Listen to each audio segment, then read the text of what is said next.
Hey everybody, Brad Berlin here. Sorry I'm not of course, but I thought I'd make a little demonstration video instead for you.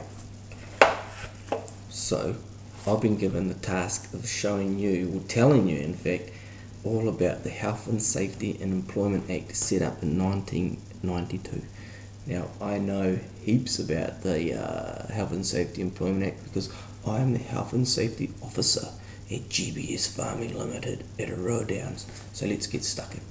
So this act was set up to try and help keep everybody safe at work, and the act covers everybody at the workplace. So it's the employers, the employees, it's visitors, or people just getting a little bit of work experience, or anything to do work related. It is covered under this Special Health and Safety and Employment Act 1992. What else do we need to know about it? Well, all the responsibility of this act has been placed in the hands of the employer. So the employer has to make sure that everybody abides by this act and everything's done by the book so no one gets hurt. But the employees or the visitors or whoever else is on the farm has to still act responsibly on the farm, and we'll get to that a little bit later on. Hazards. So if you're an employer, you've got to try, and part of the act is you've got to try and find or know where the hazards are that people are likely to get hurt. So that is identification. You need to try and identify things where people are likely to get hurt. So once you've identified how people are going to get hurt at work, you need to eliminate that issue. So say this power cord was fucked, for example. How would you eliminate it? You'd throw it out, or you'd go buy a new one. It's easy. And if you can't fix it, then you need to try and minimise that risk. And a good way of minimising risk in a workplace is the use of safety equipment like this.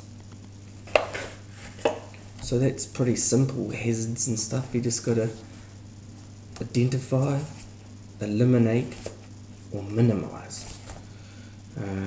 What else is here to talk about? Training, on-farm training, or just training, safety training. You need to train people up to use things safely. So if there's guards on things, you've got to say, well, you got to use a guard, or wear your rubber gloves when you need to wear your rubber gloves. Have you done this job before? You've got to make sure that people are doing the job safely, and you've got to train them up so they know what to do. All the responsibilities of the employee, well, they don't actually have to do a job if they don't think they're safe.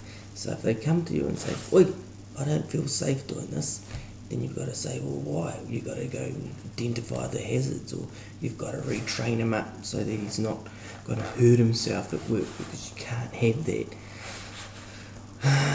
Then what else do you have to do? Well, they've got responsibility to these people, the visitors and the employees, and that they've got to act responsible at work. They can't endanger themselves, or they can't endanger other people at work. And even if they don't hurt somebody or injure somebody, if they are acting stupid at work, that's still serious, really deadly serious, and you've got to sort that out, because that's a no too. Just even acting silly, you can't do that. So they've got responsibilities too. It's not just all on our shoulders. They've got to be working good too. There's a few little special laws too that you probably don't know about. If you've got like a 15-year-old person working for you, even if it's like a family child, they're not allowed to drive a tractor. Did you know that? I didn't know that. They're not allowed to drive a tractor, or not allowed to be sitting on a farm vehicle, or being towed. Not allowed to be towed if they're under 15, unless they're not actually working on your farm. Then, as long as they're over 12 years old and have been taught how to use that tractor or whatever it is they're using, as long as they've been taught how to use it safely, or they've been trained how to use it safely, then they're allowed to. But they're not allowed to actually be working. You just have to be showing them I don't know what you do. I don't know. Just not. Don't tell anybody they're working. Don't pay them. Also, if they're under 16, I'm pretty sure if they're under 16, they're not allowed to work at night time. So from 10 o'clock to 6 o'clock, they're not allowed to work. There's a few special rules, but so that's it. It's pretty much the act. There's a few other little rules in that, but they're the main ones. You got to identify the hazards, eliminate them, or minimise them. You've got to train new people up. Don't just take their word that they know what they're doing. You've got to supervise them and train them how you want it done, so you keep them safe. They don't have to work for you legally. They don't have to work for you if they don't feel safe. And your kids, man, just be a little bit careful about that, because if there's an accident there, and you'll go down to Google it pretty bad. So let's look at the health and safety on dairy farms and where it all goes wrong. Well, let me tell you, vehicles account for 18% of all injuries on dairy farms. That's right, ATVs are the main ones.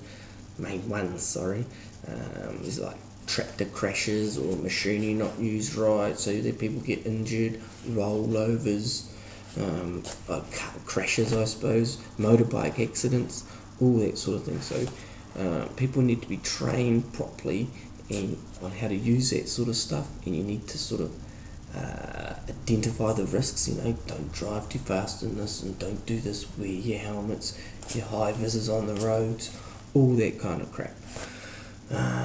What's another one? Heavy lifting. 18% of all dairy farm accidents involve heavy lifting, would you believe it? So a few things there, you can't get like a little person to lift a heavy thing. You got to get a big fat guy to do the big heavy lifting. You got to teach them to bend at the knees, not at the back, all that sort of stuff, because that's quite a good one. 25% of people are hurt by animals. That's right, cows squashing them or standing on them, doing stuff like that. So people need to be taught and trained how to act around animals. Like you think that you're second nature being a farmer, but some people, animals can be pretty wild too. So you just gotta be careful. So that's identifying your hazards. So that's another one. What else have we got there? Slipping over at the shed, or hurting yourself, or rolling your ankle. That injury. 13% of all injuries on dairy farms are from people slipping over. Maybe people need to not run so fast or something. I don't know. But, you got to keep on top of that. 10% of people are hurting their ears on dairy farms. So you can put your earmuffs on, I suppose. There's heaps of other random things. Like one guy drowned in the ship pond. Unlucky for him. So there's lots of risks on the dairy farm, and we just need to really identify the hazards and train people up. That's all you got to do. And I'm going to leave you with this one last word of wisdom. Brad Burling's #1 safety tip: don't put your finger where you wouldn't put your penis. See you next time.